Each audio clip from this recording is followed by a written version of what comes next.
I want to welcome Mr. Krikorian back to our committee. Welcome, sir.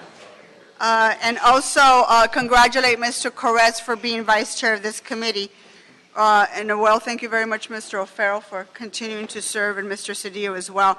Are there any public comment cards? None so far. Not so far, okay. There is one here. So why don't we go ahead and take public comment.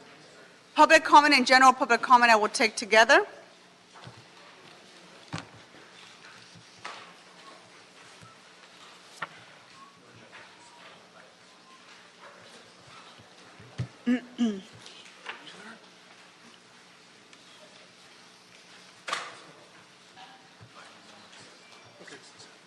Thank you very much. Our first speaker is Lisette Hernandez. Are you here? Lisette, Pastor Larry Dawson. Can you please come forward? I'm going to go ahead and call three at a time. Conor Evans. Are you here? I see you're here. So please come forward. I see that you filled out cards for, Lisette, you filled out a card for item number 6. Pastor Dawson, item number 6. And Conor Evans for item number 7. We also have another card, Daryl Gale. Come forward, please. And you filled out a card for item number 7 as well. So let's give each one a minute. And why don't we start with Ms. Hernandez? Hi, good afternoon. My name is Lisette Hernandez, and I work with the Sierra Club My Generation campaign. I also am a South Central resident and a mother to an asthmatic child who's just turned 10 years old. So we're really excited about being here today. I organize the Watts Clean Energy Committee, and as you already know, the City of LA has passed a 100% clean energy motion. We're already making great progress. The state now has an opportunity to basically do the same, building off of our work. We're here also to communicate how this work is critical to communities such as South Central and Watts and Pacoima and East LA, because we have been promised many jobs in this new and growing industry, right? But much like, for example, the digital divide, we already feel like we're being left behind. We know that there are programs like the UPCT program that are targeted to ensure that our folks are being brought into that pipeline. But my understanding is that there's only about 35 students per year. That's not enough. So we're asking for you to help step up the work. Thank you so Ms. much. Hernandez. Next speaker is Pastor Larry Dawson. Doser. I am so sorry about that. Doser. Go ahead, sir. Good afternoon. Thank you for having us. And thank you just for this resolution to that you committed to 100% clean energy here in Los Angeles. And I'm the pastor of St. John's United Methodist Church in Watts. And I'm just looking for more abundant living for the people in that community. And certainly that means clean air, clean water, just a clean and healthy earth. Mm-hmm. And so I'm here as part of the Watts Clean Energy Committee to support those efforts, and not just for our community, but the community in a broad scope. And as the United Methodist, part of our social principles, just to support those initiatives and those people who support a clean earth. And so, again, I represent more than 400,000 United Methodists here in Southern California. Thank you very much for joining us. The next speaker is Conor Evans. Thank you. Conor Evans, representing the Environmental Justice Coalition for Water. I participated with the LA Conservation Coalition back in the 90s and early 2000s up to 2009 when we provided jobs doing conservation. They were the delivery mechanism for conservation with equity across all neighborhoods. I look for the return to that and support the motion that we now look at all three agencies as we've gone through the One Water process, which will be coming. It's crucial that it includes all communities as well. Thank you very much. Thank you. Our next speaker. Hi, I'm Daryl Gale. I'm an active member with the Sierra Club and with Food and Water Watch. And I just wanted to talk to the committee about basically local jobs for improving our own infrastructure. We don't need pipelines coming from the north to bring us water. We don't need pipelines coming from the east or the desert to bring us water. There's plenty of things that we can do here for our own infrastructure, for fixing up our own community. And I would like to see these jobs going to, people of color and low-income communities so that we could have a more equitable situation in our city. Thank you. Thank you very much for coming. I don't see any other cards. So seeing no other cards for any of the items, I'm going to go ahead and close public comment and general public comment as well. I'd like to note that Mr. Cedillo has joined our committee. Good afternoon, sir. Members, if there aren't any problems with any of you, I'd like to approve items 1 through 5 on consent unless anyone has any questions. So moved by Mr. Cedillo. Thank you very much. Let's go ahead and take up items number 6 and 7 together. Is anyone here for the department? We're going to go ahead and take them up together. Well, all of you were here for 1 through 5. See you guys later. Thank you for coming.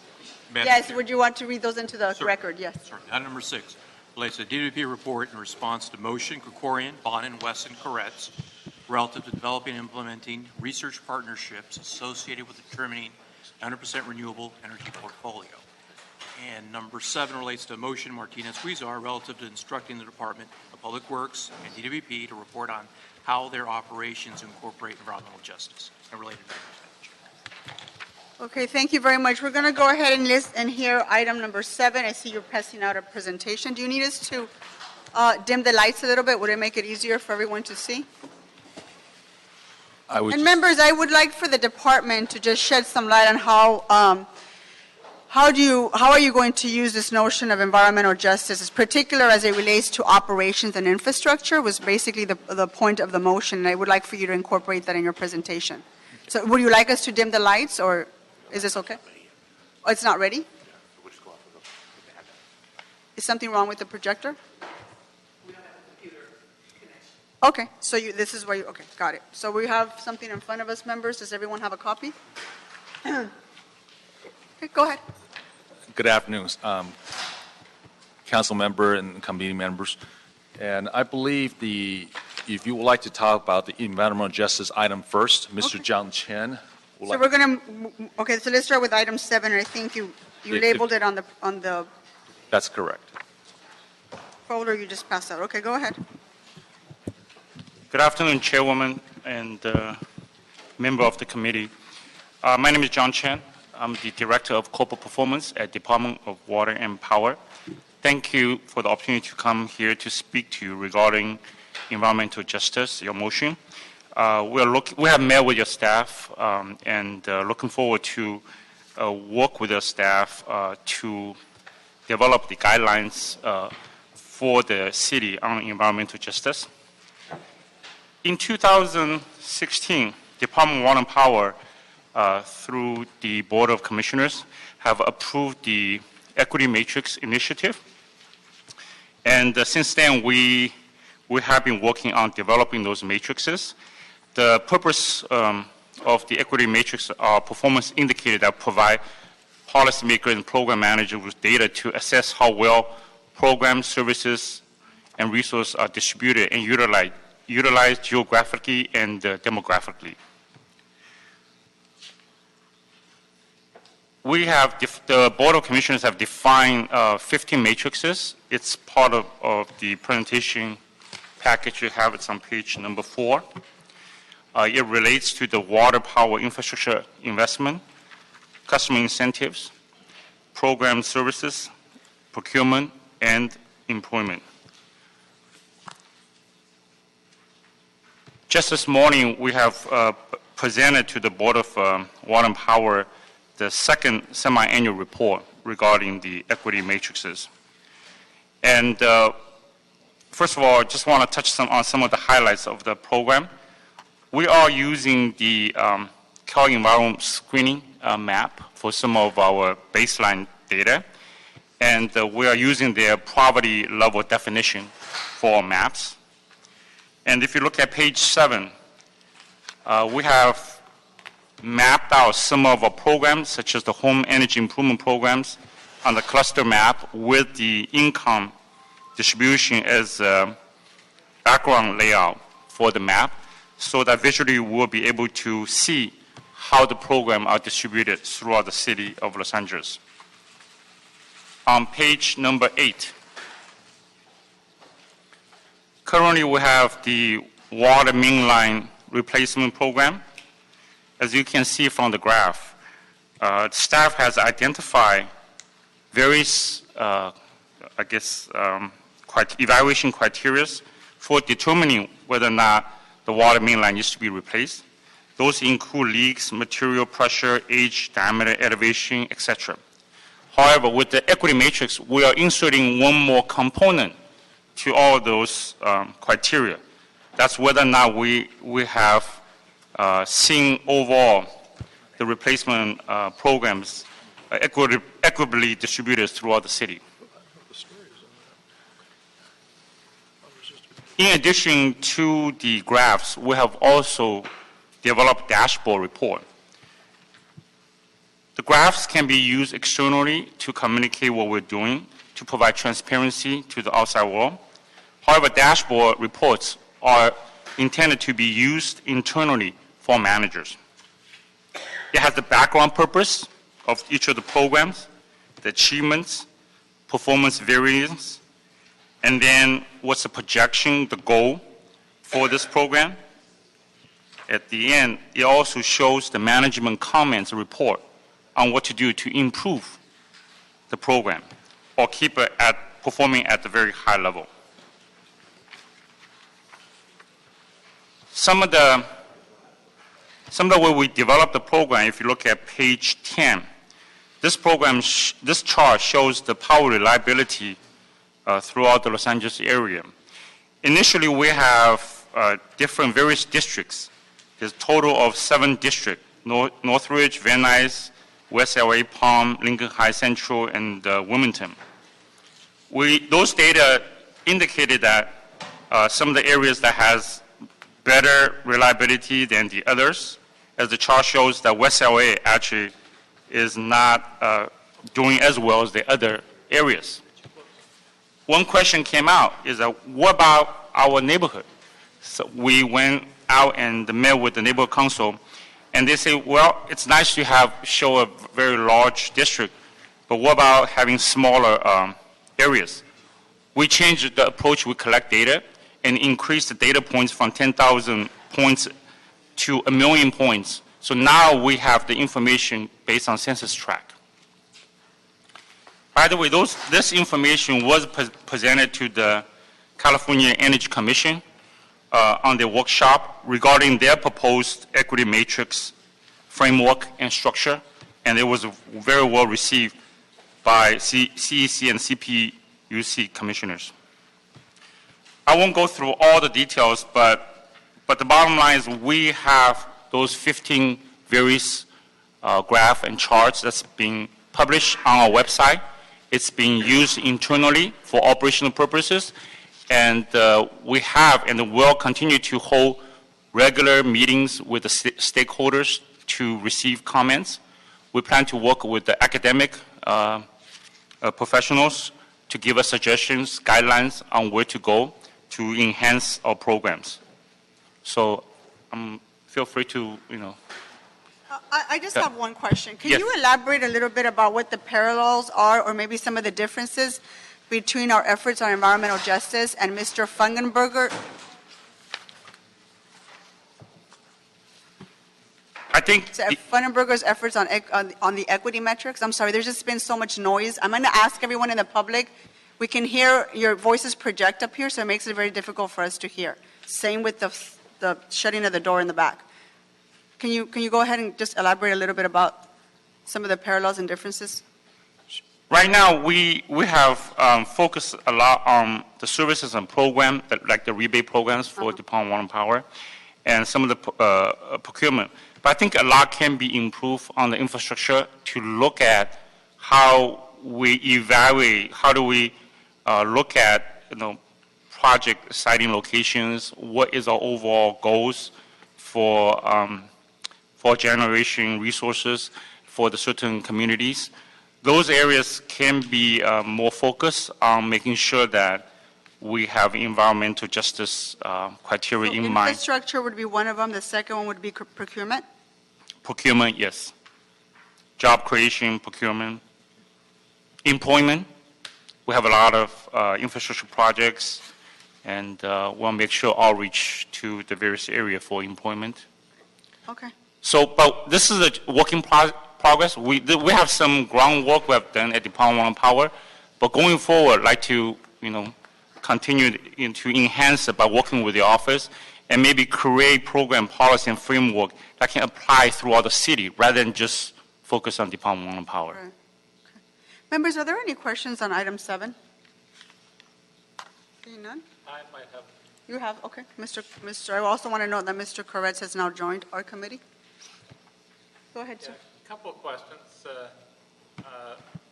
One, given the Navajo item on today's agenda, as we finish doing business with the coal plant there, that obviously will have, to some degree, a negative impact on the Native American community there. Are we looking at doing any things that could be helpful to them in terms of locating a wind plant in that vicinity or a solar plant, anything that we can do, among other things, as a thank you to them for supplying us this energy for 50 years? So Councilman Koretz, this is maybe a good segue into the second half of the presentation, and I'll let Luis answer the question. So we can move on to item 6 then? Is that, It's 6 or 7. I'm sorry. No, that So- would be, So no, let that me would be just- 6. But is it not working? So you've given up on that Well, device? Right, so we're Okay, so we're going to move on to, the so printout. Mr. Koretz, there is a Yeah, I had a couple other questions. on First, 7? Yeah. I know I we can answer put- that real quickly, if I may, Council Member. Yes. So on the Navajo project, we're very diligently working with the Bureau of Reclamation, with National Renewable Energy Labs, and also with some of the developers that are potentially looking for other opportunities at the Navajo station to make some generation resources coming out of the same area. And we're working very closely with those folks on coming out with looking at economic impacts and also with the shutting down the Navajo plant. Well, that's good. I'm glad to hear that. Yes. Couple other things. I know we put on hold plans to repower our gas plants. Can we quantify the positive impacts of that action on I can go over more our air detail. quality? Yes, Council Member. We're going to go over more detail in this presentation for item 6. Okay, and last question, item 7. How are we working to spread solar power to our lower income communities, and especially where there are buildings where the roofs may not be able to handle solar power? What can we do to help make that happen anyway? And Council Member, I'd like to answer that right now at this point instead of in the presentation. We have a very robust community solar program that we launched. There are 2 components to that community solar program. One is the solar rooftop program, and the other one is the overall community solar program. The solar rooftop program, we have over 200 applicants at this point, and we have essentially segmented the customer based on the CalEnviro screen. So it matches very well with the solar penetration of the existing solar rooftops within the city, and we're looking at the lesser penetration of the solar rooftop, and that area, geographic area, bodes very well with these CalEnviro screen. And we're taking those as priority applicants, and then we've just finished constructing the first solar rooftop program at the down on 90th Street in the South Central area at one of the homes. So we're looking at all the applicants, we're evaluating the routes. So the second component of our community solar program is we recently commissioned a 2.1 megawatt solar utility bill solar by our department personnel, and we're in the testing phase of testing all the equipment. Once that solar farm is complete on the clay tanks, then it's in basin, and we will offer that program into everyone in the city who are unable to purchase or install solar on their roofs, or they're renting, they're renters. So these are the programs that we're going to be rolling out this year. Very good, thank you. Is that it on this item? So we can move on to item 6? Go ahead, item 6. Good afternoon again, committee chair and vice president and council members. My name is Louis Ting. I'm the director of power planning development for the power system. And I would like to, Mr. Montag, introduce himself real quick. Eric Montag, I'm the Senior Manager for Planning and Strategic Initiatives. We're here to present this the update with you. And if you would take a look at this presentation, it's titled LA Clean Energy Future, dated August 1st, 2017. I will go straight into slide number 2. Essentially, the major power system objectives that we have, including environmental stewardship, which you see overlaps with competitive rates and safe and reliable electric services, that encompasses the environmental justice component of our work and of our initiatives, and we'll go over more in detail on that. And we're expediting, and thank you for approving our budget for the Power System Reliability Program. That is ongoing, and it's going to be replacing all the aging infrastructure we have in the city. And we're also looking at the long-term electric grid transformation due to renewable penetration, and also the mandates, and also the fact that we're putting out more renewable energy than ever, and that we're going to improve our outreach process. As part of the process for the 100% renewable portfolio motion that the council passed last March and amended last September, the public outreach has been increased, and we already had a kickoff meeting on June 23rd. I'm on slide number 3. There's 3 components to slide number 3 I'd like to focus on. On the top box, you can tell that the California RPS role and then the LADAP's target. So as you can see, if you can look at 2006, we had 6% and there were no requirements. So we already had renewable energy online. And just last year, 2016, we actually reached 29%, and that is going through audit at this point, so we'll confirm the number by October. But we are very confident that that 29% may be 30%. So we are exceeding the state mandate at 25%. And what's even more important is that by 2025, our IRP that was finished in 2016 shows that on the pathway, we will reach 50% by 2025. That's exceeding the targets of the current targets. And on the bottom left, you'll see the renewable progress.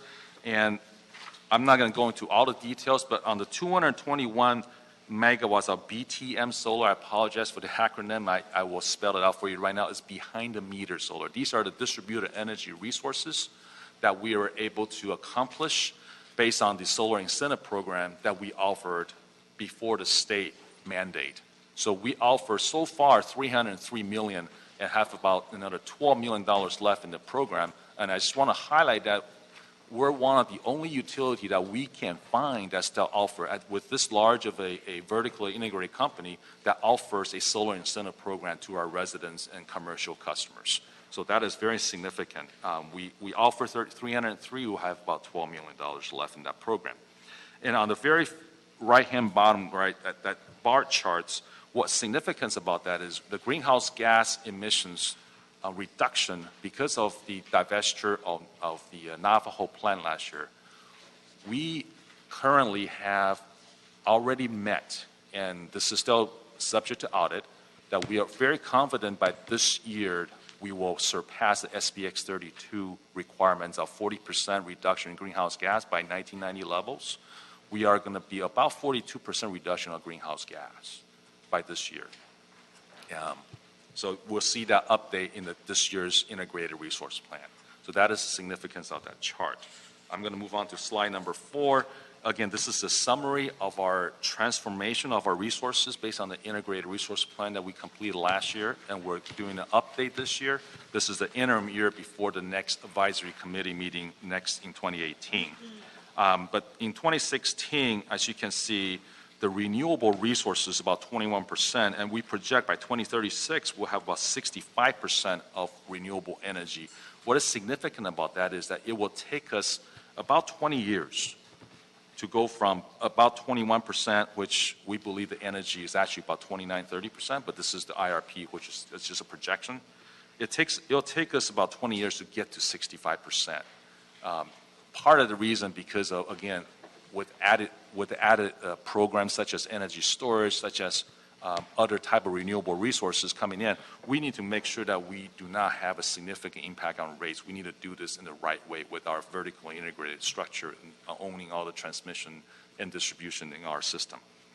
So that is the key to our success in meeting the state mandates, but also to provide a significant amount of renewable resource. And just another statistics, just I want to show you because I just love numbers, right? So with about 29% renewable energy we supplied the city of Los Angeles last year, 29%. And what does that mean? We can actually look at the CEC data and say 29% of energy we produced renewable come to our system. We could have served the city of Pasadena, Anaheim, Riverside, and Burbank with 100% of renewable resources, 100%. That is how significant that number is because we're such a large city, we're very concentrated with energy. So, but again, I'm not trying to say that we're going to supply that 100%, but again, there's this very significant amount of energy we generated and procured last year for renewable. So I'm going to go on to page number 5. And these kind of lay out the next 4 slides that I'm going to be talking about is the expanding programs that we have along with the power system reliability program and a very robust $800 million program per year. And what are we doing about the one-through cooling, the coastal plants, the Scattergood, the Harbor, and the Haynes? What are we doing about that? We're taking a pause and reassess the alternatives. And the 100% energy study, how we kicked it off, and our next meeting, we're going to be talking about that a little bit. Just on the expanding programs bullet, we're anticipate to award our first utility scale energy storage program in middle of August. That is going to be located right at one of our solar farms that we recently commissioned. That is going to really help to the reliability of the variable energy resources that's coming in from that location. And that's going to balance the grid and help our frequency control. And I don't mean to throw that up, but this frequency control is very important to make the grid more reliable. So that's, we anticipate to happen. And on top of that, we're also working with the fire department, working on resiliency and emergency backup. Instead of using a diesel generator during a power outage, they'll be able to use the battery we're going to put at the location. And then they can also use the battery to low shift during the middle of the day. They can store the energy from the solar panel we're installing at this point and store that energy, and so they can use it at night to lower their energy consumption.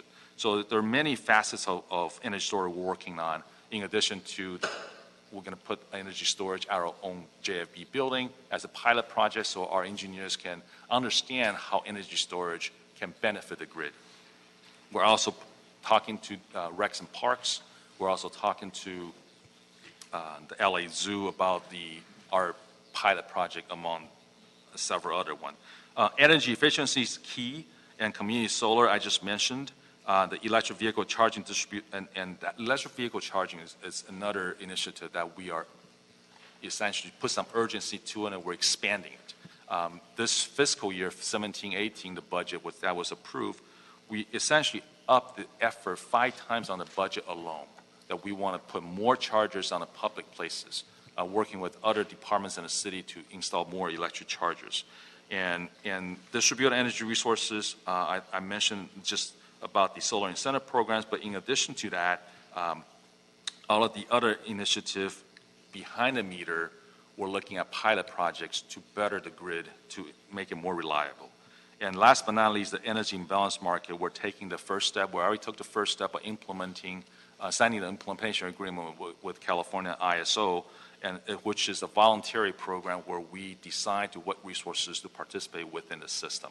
And we believe there's some benefit for Department of Water and Power to join the market. Now, I'm going to go to the next page on slide number 6. And this is where all kind of wraps around this. So So the power system reliability program and the expanding program I just mentioned, that's going to feed into this one-through cooling study that we already commissioned. We started to had a kickoff meeting with our third-party independent consultants that they're going to look at these, focus on the 3 in-basin plants that we're about to repower. And we're going to look at that and see what alternatives can we do instead of repowering with gas plants.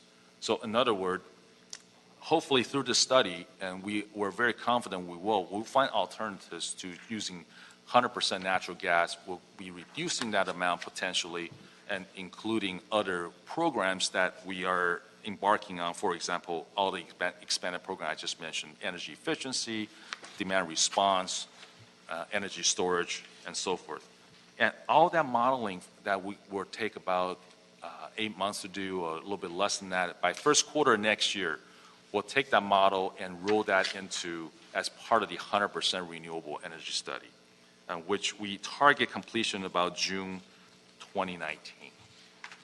And I'm going to go to slide 7. Replacing aging infrastructure, that data is very valuable to us because in order for us to procure and also to bring in more renewable energy and reach a 50% target by 2025, we need to beef up our internal infrastructure. That means all the way from generation to transmission to our internal distribution within the city and also the transmission within the city. So we need transmission from outside the basin and also transmission within to bring additional more renewable energy come into the city.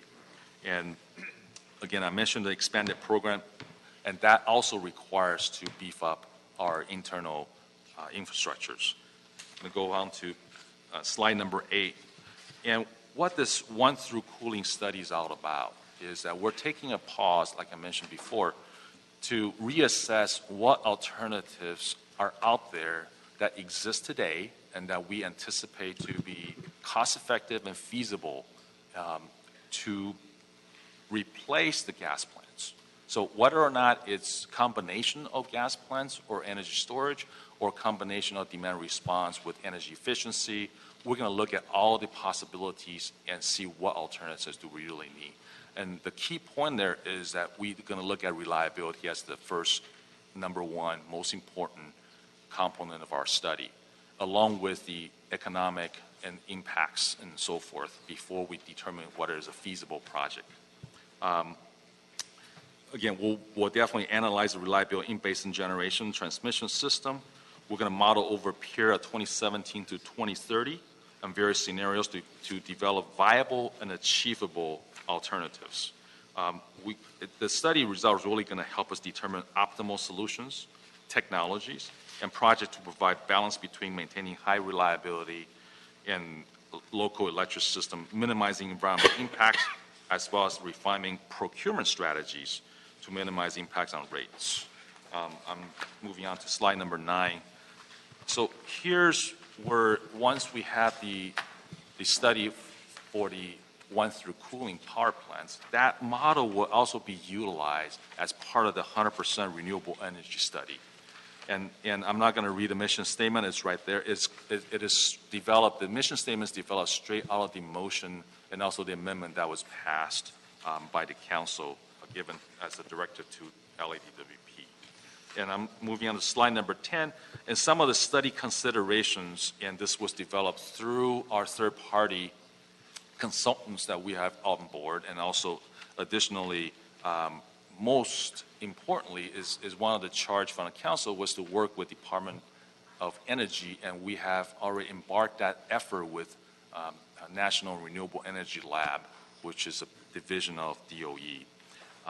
Again, consideration for reliability is paramount, and the type and availability of clean energy resources and what are the types of resources that are out there.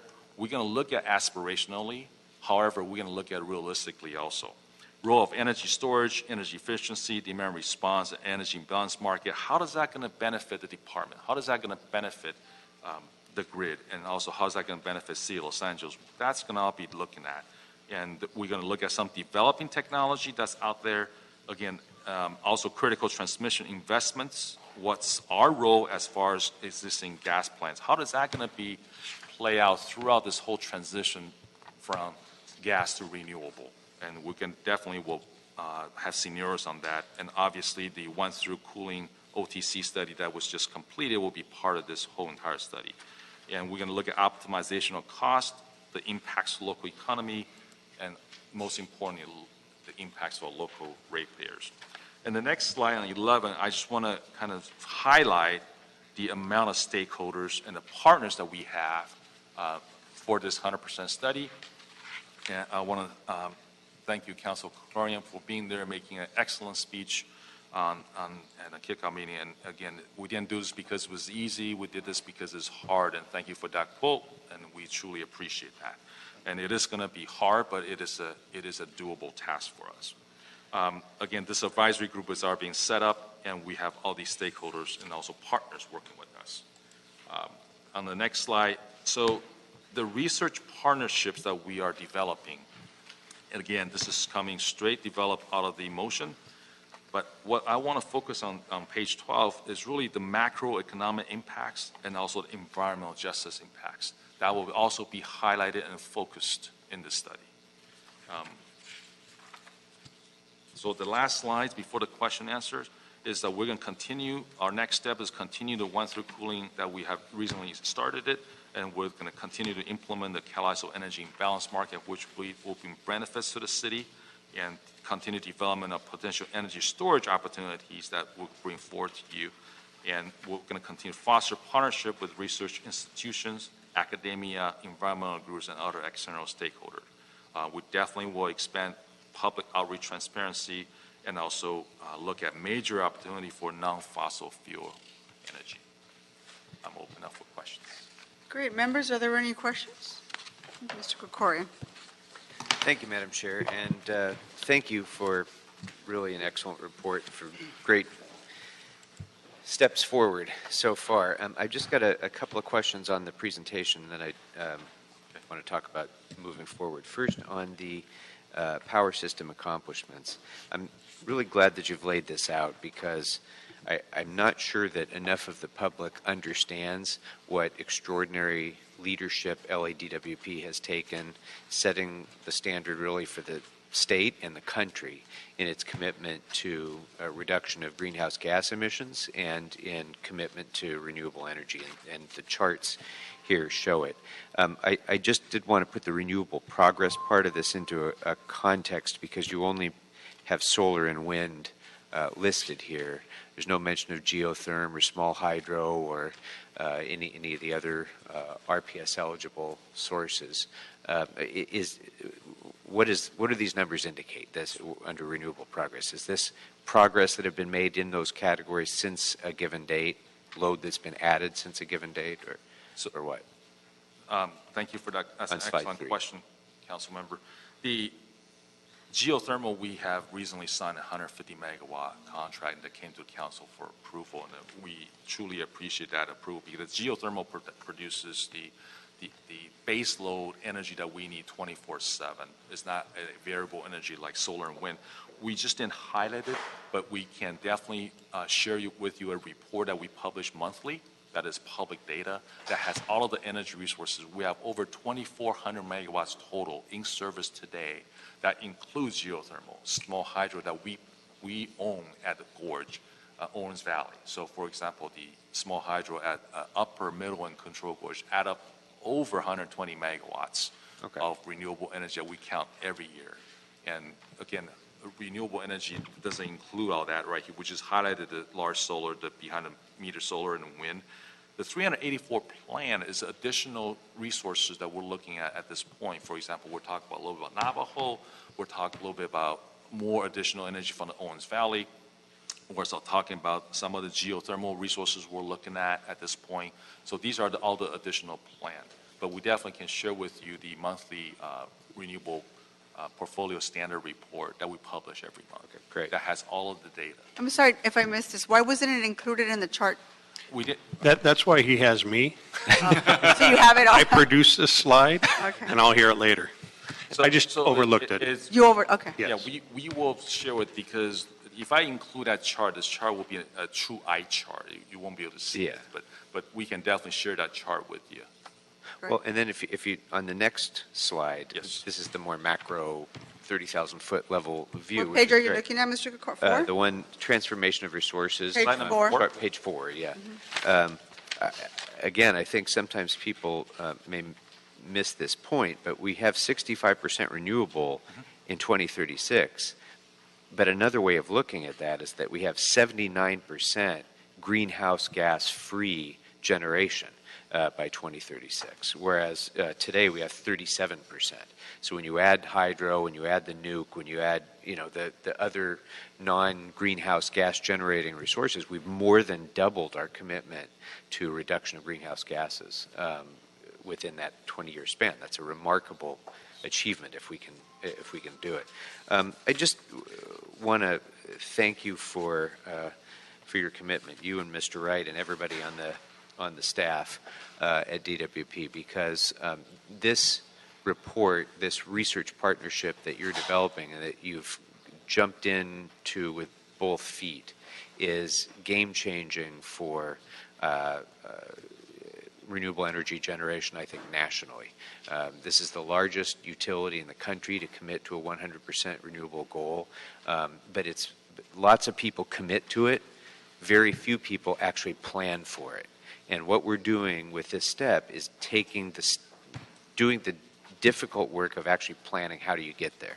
How do we take into account the barriers of physics and transmission and reliability and all the other infrastructure and physics limitations? How do we take into account the limitations that may arise when it comes to environmental justice and economic justice issues with impacts on ratepayers? And the fact that you have developed such a broad coalition of stakeholders who are involved in this, that's indicated on this last page, it's really a statement of how far we've come since just a few short years ago when all of those stakeholders would have been fighting with each other over this. They all would have been pointing their fingers at each other and saying, we can't do it because of that one or that one or that one, or we shouldn't do it because of that one. And the fact that we're all rowing in the same direction is, I never thought I'd see the day. So thank you very much. Thank you, Councilmember.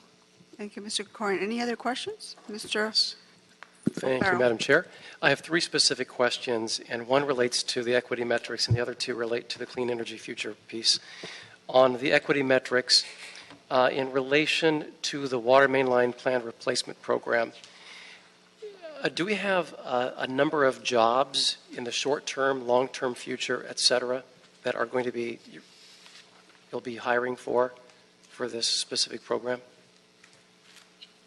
We don't have the specific job creation for the mainline replacement. However, what we can do is to come back and to provide some information on, let's say, for the next 5 years, all the investment we'll have, all the job could be created for those type of undertaking, and really give you a company-wide how much job can be created on water quality, on infrastructure improvement, on power reliability, and the renewable initiatives.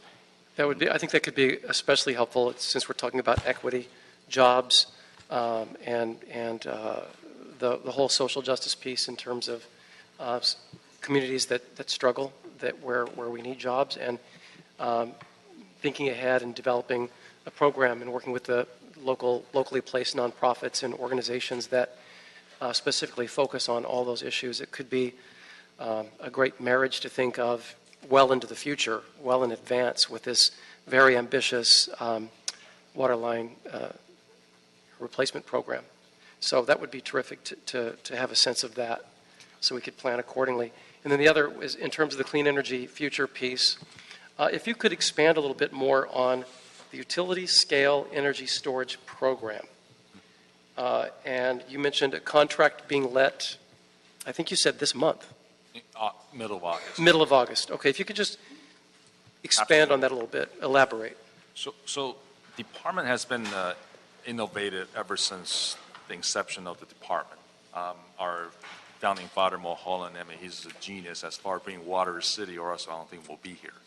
However, I digress on that, but back in the 70s, department built the largest energy storage in the state at the time was called Cascade Pump Storage Plant. It is over 1,200 megawatts of energy storage potential, and it is one of the largest batteries in the country. So we've been fortunate enough to be able to store energy, especially now with variable energy generation like solar and wind. We've been fortunate to store that instead of curtailing or sell it out to another state. But what we're looking through now is that I mentioned the 20 megawatt that's coming to going to be let a contract in the middle of the month is going to be right at where the energy is generated. So instead of having a large energy storage in only one location, in the future, when we start looking at utility scale solar or other type of renewable energy plants, we'll be able to look at energy store at that location so that we can gain the efficiency, number one. Right. Number two, to take potentially another incentives that the federal government can give us at the same time. Mm-hmm. So those are all the opportunities we're looking at leveraging what's out in the market. And as you grow this program, maybe you could report back on the environmental impacts of keeping that storage local, because clearly it's much more efficient. But if we're going to go in that direction, it would be helpful to be informed of, the very local micro environmental impacts, if any, if there are any at all, right, so that we can lend support for this way of. And that's a great point, Councilmember O'Farrell, is that we're also looking at the distribution level. So what I mentioned, there was transmission level potentially out in the basin, but then within the basin, we're looking at distribution level where there's potential behind the meters, such as overgeneration of solar coming into the grid. We may be able to store that during the day and generate during the night. Terrific. Which leads into my third question, which you answered a little bit. I used to know this answer, but I don't have it in my head any longer. And that is the percentage, in relation to the percentage of transmission outside of the city. How much power generally do we lose with long-distance transmission? Because it's much less efficient than locally stored energy, but I'm not sure of the. So department, again, it's been very innovative ever since the transmission system was been built. So we have direct current interties. We have direct current transmission line that's coming from Pacific Northwest. That brings all the wind energy that we have up in the Pacific Northwest all the way to Washington. And we also have a DC line goes all the way to the Intermountain Power Project, which is going to be also looking for some renewable resources there pretty soon here. But DC has a tremendous amount of efficiency because it has a lot less losses than traditional alternating current transmission. Mm-hmm. So we're taking advantage of those. But Okay. you're absolutely right that traditional transmission has a tremendous amount of losses. But things have changed since then. So are we talking roughly 90%?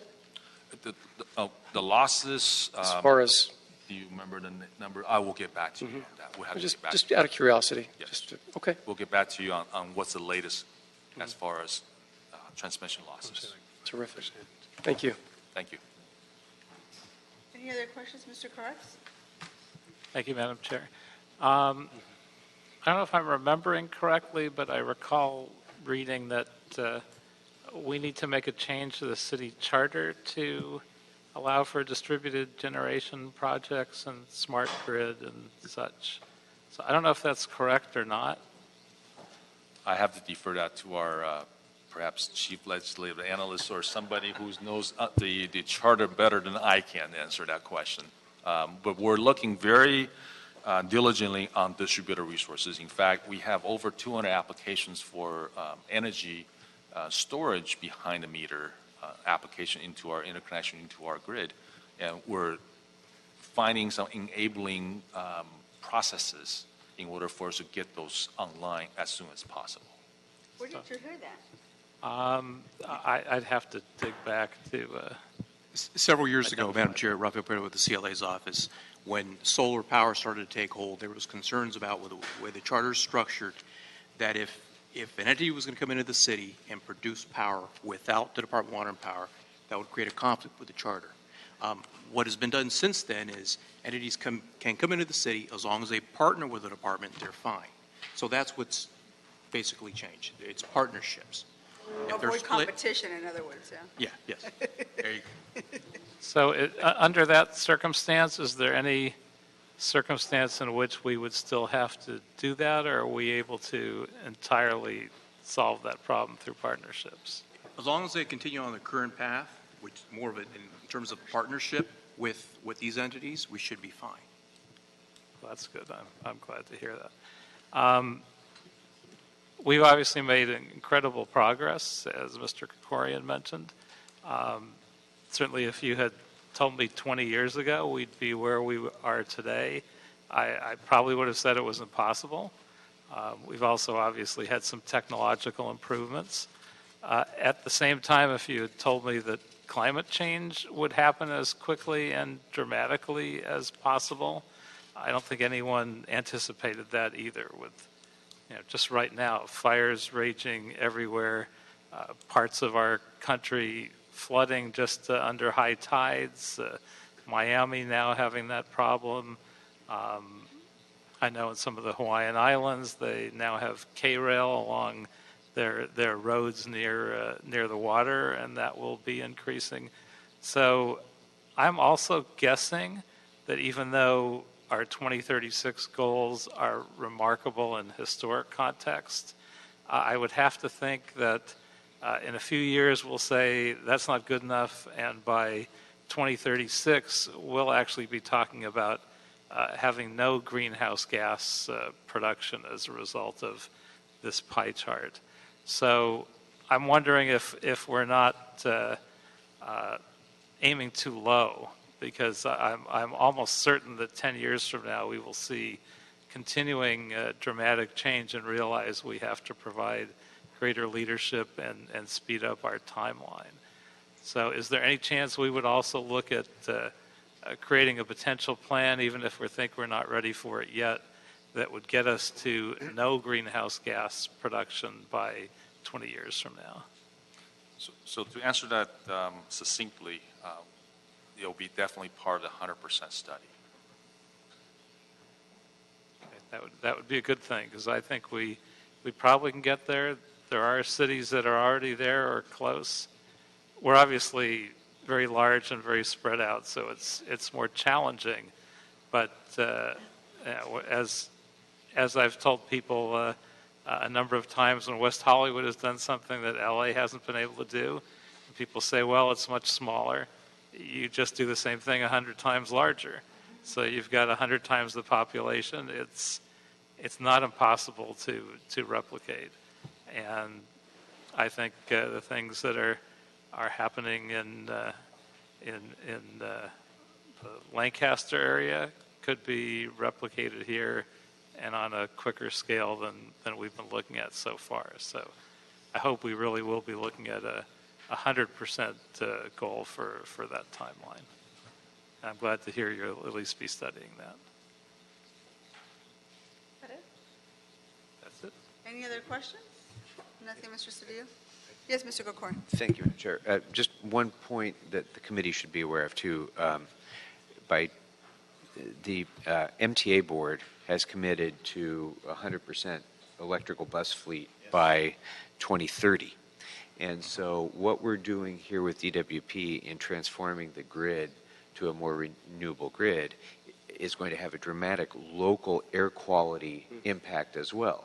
Because as we move more to electric buses, if we're relying on a renewable source of generation for those here locally, that's actually taking polluting buses to a cleaner state as well. So this has a ripple effect that's going to go well beyond just greenhouse gases to impact local air quality as well. And question to follow up on Mr. O'Farrell's point about energy loss in transmission. The same thought had occurred to me with regard to storage, because obviously Castaic is it's a great way to store, but it's an extremely inefficient way to store because there's a tremendous amount of energy loss that comes from pump storage. So can you talk a little bit about what you're anticipating with the battery storage project in terms of energy loss, lifespan, those sorts of things? Real briefly on the technology of battery, it is still evolving. There's many type of electrochemical batteries that are out there, including what they call flow battery. It's like a hydrogen car. Hydrogen-powered car, it takes hydrogen and goes through a membrane, produces electricity. Well, same thing with flow batteries. It takes the chemicals and goes through a membrane, produces electricity. They have different uses. Every battery has different uses. So those type of batteries are better for longer duration, whereas lithium-ion, for example, is really good for grid reliability services. So we're looking at all different technologies at this point. So, for example, this upcoming anticipated contract that we're going to award is using lithium-ion technology to provide grid services. So as far as losses go, it's still developing. So some of the numbers we have seen through some of the national labs that they tested is anywhere from 19 to 26% in that range. And why is it losses? Because batteries are direct current, so it has to convert. So they call it round trip. You charge and discharge. There's losses on both cycles. So when you go in, you charge battery, there's some loss, and you discharge, there's some losses there on the battery alone, and not including all the other equipment that it needs to connect to, like the inverters and the circuit breaker and all that equipment, transformers.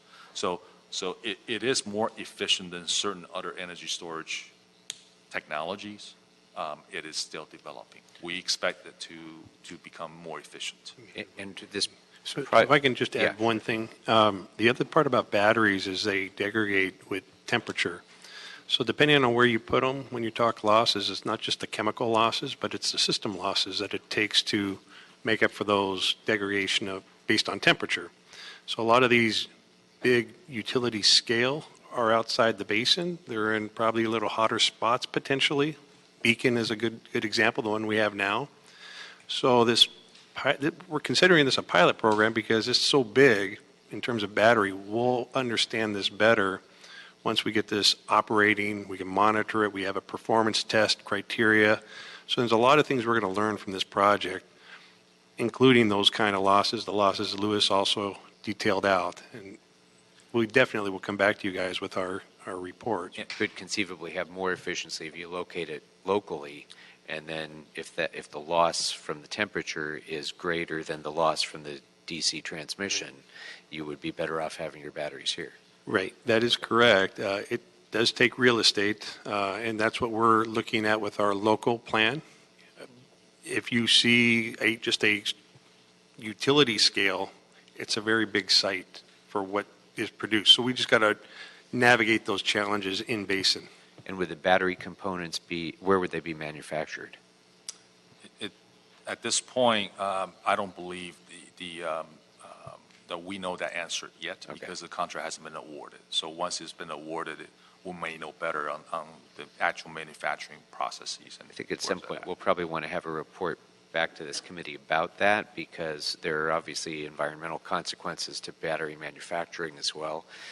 Just ask the folks who live near Exide.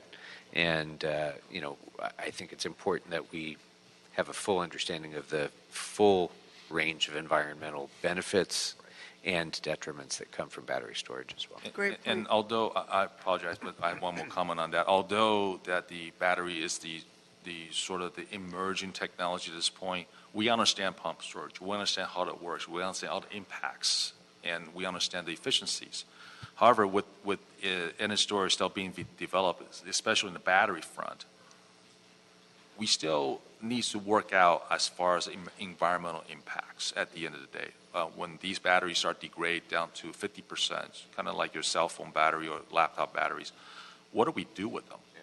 Or do we add more batteries, or do we replace them? And the reverse, what do we do with those batteries? We're still looking at all of that as far as, I think the industry is looking through that. Great. Any other questions? Mr. Koretz. So I think it was announced recently that Audi at some point soon will only be producing electric vehicles, and I'm sure other companies over time will follow suit. Are we looking at whether we'll have the capacity to charge all those vehicles in the future, and how quickly we'll be able to ramp up in terms of having an adequate public charging station technology? I would like to defer that question and to my colleague who's not here at this point, Mr. Marvin Moon, but we'll definitely report back on that. Now, as far as going forward, I think that's what you're asking, right, Councilmember Carras? As far as last year goes, we projected out the amount of adaptation of electric vehicles in the city. We believe that is doable, but then now we ramped up the budget 5 times on the electric charging. So now we have to potentially look at our system and see if that adaptation is going to increase the load on our transmission and our distribution grids and see how we can handle that. Yes, that's being worked on. Well, that's an ambitious goal, but I would like for someone to take responsibility for the charging station in the valley in my district in Lake Balboa that's been sitting there for months and no one claims responsibility for fixing it. So why don't we first figure out how to take responsibility for our own charging stations that we have brought to the public and that sit there idle because it's been out of order and has not been fixed. I mean, I can continue to ask the department whose responsibility it is, but so great point, Mr. Koretz, but let's fix what we have now. Any other questions?